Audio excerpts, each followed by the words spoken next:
जय श्री कृष्णा। है समस्या आपके पास तो है आपके पास हल। ए पथिक भगवत गीता की राह चल। देवियों सज्जनों, स्वागत है आप सभी का वैदिक साधना केंद्र चैनल पर। हम सब के घर में ऐसे कितने जन हैं जिनके घर में भगवत गीता उपलब्ध है? मुझे लगता है हम सभी के घर में भगवत गीता उपलब्ध है, लेकिन हम में से कितने जने ऐसे हैं जिन्होंने उसको चिंतन मनन निधिध्यास किया है? यदि नहीं किया है तो आप ये समझिए आपका जीवन में अपलिफ्टमेंट होगा कैसे। आप अध्यात्म पथ में यदि आगे बढ़ना चाहते हैं, अध्यात्म पथ छोड़िए, जो फिजिकल चैलेंज आपके पास जीवन में है आप उनसे बाहर निकलेंगे कैसे? आप कैसे एक बेहतर व्यक्ति बनेंगे? इन सभी चीजों के लिए ही हमें भगवत गीता का अध्ययन करना चाहिए। यदि आप भगवत गीता का अध्ययन करते हैं तो बहुत श्रेष्ठ बात है। यदि आप नहीं करते हैं तो हमारे चैनल से जुड़िए। हमारा एक प्रयास रहता है भगवत गीता जी पर विस्तार से विमर्श करने का। तो चलिए शुरू करते हैं हमारे आज के वीडियो को।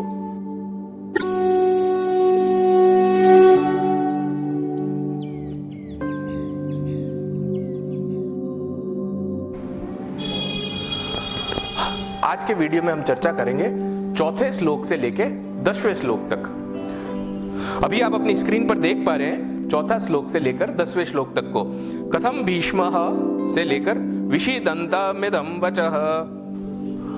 आप देखेंगे अपने जीवन में अधिकांश लोग दुख पीड़ा संताप से ग्रसित रहते हैं, लेकिन वास्तविकता में वो दुख पीड़ा संताप नहीं होता।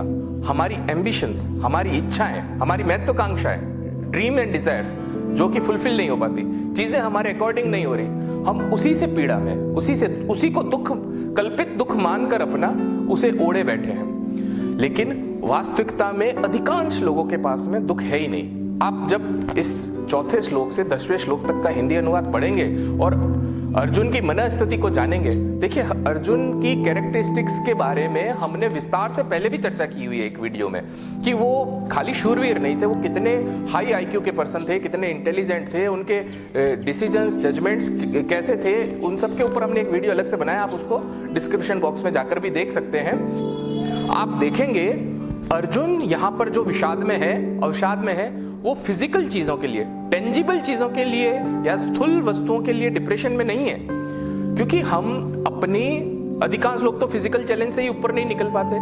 जो हमारी सूक्ष्म वृत्तियां हैं मन की, है ना, जैसे anger, depression, fear, phobia, feel of unsatisfaction, hatred, jealousy, selfish nature, आप देखेंगे ये सब के अंदर होता है, कूट कूट के होता है। कोई इसको एक्सेप्ट नहीं करना चाहता।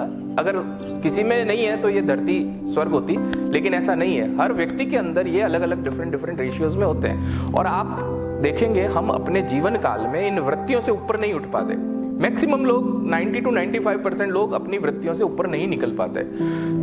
आप देखिए जो श्री हरि के सामने खड़े हैं, ठीक है, और वो ये जानते हैं कि उनके सामने जो खड़े हैं वो श्री हरि हैं, वो कोई दिव्य व्यक्तित्व है उनके सम्मुख जो खड़े हैं, उसके बावजूद अर्जुन की यह स्थिति है कि वो किम कर्तव्य विमूढ़ होकर अपना धनुष डालकर बैठे हैं विषाद की स्थिति में। आपको क्या लगता है हम जैसे साधारण लोग जिन्होंने अपने जीवन में भगवान को कितनी सी अहमियत दे रखी है, हम स्वतः किसी दिन इन वृत्तियों से बाहर आ पाएंगे? अपने कुछ थोड़े मोड़े जो हम एफर्ट्स डालते हैं, क्या आपको लगता है हम इन वृत्तियों पर विजय पा सकते हैं? देखिए इस जन्म में तो क्या, अनेकों जन्म में भी हम अपने जिस स्थिति में आज हैं उससे इन वृत्तियों के ऊपर विजय नहीं पा सकते। इसीलिए हमारे जीवन में भगवत गीता की आवश्यकता है। इसीलिए अर्जुन जैसे महापुरुष की भी यह स्थिति होती है। यदि आप इस पर विस्तार से जानना चाहते हैं तो हम इसी क्रम में एक अगला वीडियो बनाएंगे जहां पर हम इन्हीं चौथे से 10वें श्लोक तक का आध्यात्मिक दृष्टिकोण से, दार्शनिक दृष्टिकोण से उसमें विमर्श करेंगे। तो जो आध्यात्मिक पथ के पथिक हैं, जो हमारे भक्तगण डीप इंसाइटफुल रखते हैं अपने जीवन के लिए, जो वास्तविकता में जानना चाहते हैं मैं कौन हूं, केवल भौतिकता के परे भी जो अपने आप को तलाशते हैं, तो ऐसा हमारे सारे भगवत प्रेमियों से मेरा अनुरोध रहेगा कि आप उस वीडियो को भी देखें, क्योंकि उसमें हम इन्हीं श्लोकों का जो है दार्शनिक दृष्टिकोण से, हमारा आध्यात्मिक दृष्टिकोण से उस पर विचार विमर्श करेंगे। आप जिससे प्रेम करते हैं, कोई व्यक्ति तो ऐसा होगा आपके जीवन में जिससे आप सच्चा प्रेम करते हैं, सर्वाधिक प्रेम करते हैं, हो सकता है आपके दादा दादी हो, नाना नानी हो, माता पिता हो, आपकी संतान, आपके बच्चे, आपकी पत्नी, आपका प्रेमी, आपकी प्रेमिका, कोई ऐसे व्यक्ति होंगे जिससे कि आप जीवन में आपको ऐसा लगता है कि सर्वाधिक प्रेम करते हैं, सच्चा प्रेम करते हैं, और जिनके लिए आप अपनी सारी फिजिकल टेंजिबल थिंग्स जितनी है उनको इजीली सेक्रीफाइस कर सकते हैं। अर्जुन भी तो यहाँ कह रहे हैं, आप उनकी मनस्थिति देखिए ना, वो कह रहे हैं मुझे राज भी नहीं चाहिए, मुझे ये भी नहीं चाहिए, मैं सब त्यागने को तैयार हूँ, भिक्षा मांगने को तैयार हूँ। तो हमारे जीवन में भी कोई ना कोई ऐसा व्यक्ति होगा जिसके लिए हम ये सारी चीजें छोड़ सके। अब आप स्थिति समझिए, यदि आपको उन्हीं के विरुद्ध युद्ध करना है, आपको उन्हीं के विरुद्ध शस्त्र उठाने हैं, कैसी आपकी मनस्थिति होगी। हाँ, इस मेरी बात को जो आजकल की न्यूज आती है, घटनाएं आती है, उससे रिलेट ना करें कि एक युवक युवती से प्रेम कर रहा था या उसने उसी की हत्या कर दी, तो ये उसमें प्रेम कुछ नहीं होता है, आपकी कुंठित धारणा होती है, केवल स्वार्थपरता, वासना के अधीन ऐसे निर्णय लेते हैं लोग बाग, उनका उनमें प्रेम कहीं लेस मात्र भी नहीं होता।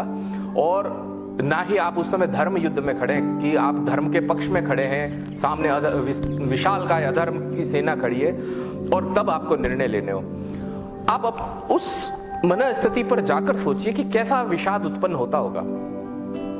हम अपने जीवन के छोटे मोटे डेली रूटीन संघर्ष जो होते हैं ना, उनसे ही इतना अधिक विषाद में चले जाते हैं, बाकी की तो बात ही क्या। और उस विषाद को मिटाने के लिए सामने स्वयं श्री हरि खड़े हैं। आप देखेंगे यही जब 4 से 10वां श्लोक अध्ययन करेंगे, इसमें देखिए 7वां श्लोक, उसमें अर्जुन कह रहे हैं शादी मात्वाम प्रपन्नम, हे भगवान, हे हरि, मैं अपना कर्तव्य पथ नहीं देख पा रहा हूं, मुझे कुछ पता नहीं पड़ रहा है कि मुझे करना क्या है, अब मैं आपकी शरण में आया हूं, मेरा मार्गदर्शन कीजिए।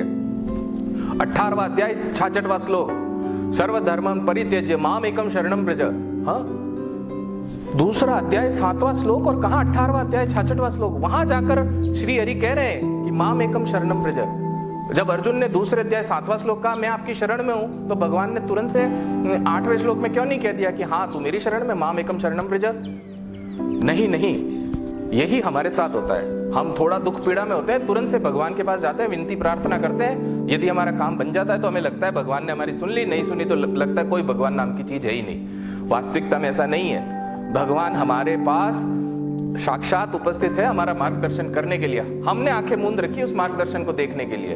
वो दूसरे अध्याय 7वें श्लोक से लेकर 18वें अध्याय के 65वें श्लोक तक इतना विस्तार से बता रहे हैं कि हमें करना क्या है। पहले जब हम उस स्थिति पर पहुंचे, उसके बाद में उन्होंने कहा है माम एकम शरणम व्रज। ठीक है, तो आप ऐसा नहीं है कि अर्जुन वहां खड़े तो उन्होंने तुरंत से उनको अपनी शरण में बता दिया।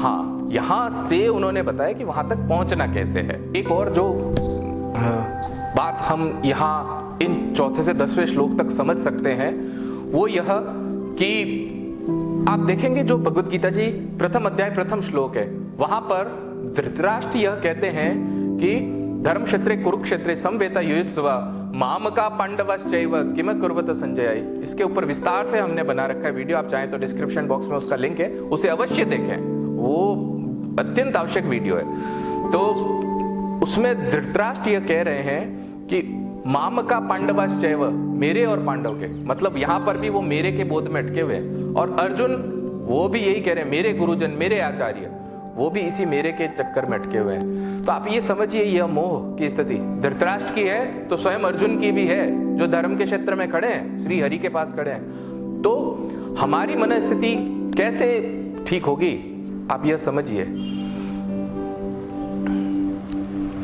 इसीलिए भगवत गीता की हमारे जीवन में आवश्यकता है। और जब भी अब से हम जीवन में अवसाद को महसूस करें, तो हमें भी अर्जुन की तरह शाधि मात्वाम प्रपन्नम, हे ईश्वर मैं आपकी शरण में हूं, मेरा मार्गदर्शन कीजिए। इस भाव के साथ में हम भगवत गीता को पढ़ेंगे। आज का हमारा वीडियो यहीं तक है और इसी क्रम में हमारा अगला वीडियो होगा, आप उसे भी अवश्य देखें। तब तक के लिए आज्ञा चाहेंगे। जय श्री कृष्णा, धन्यवाद।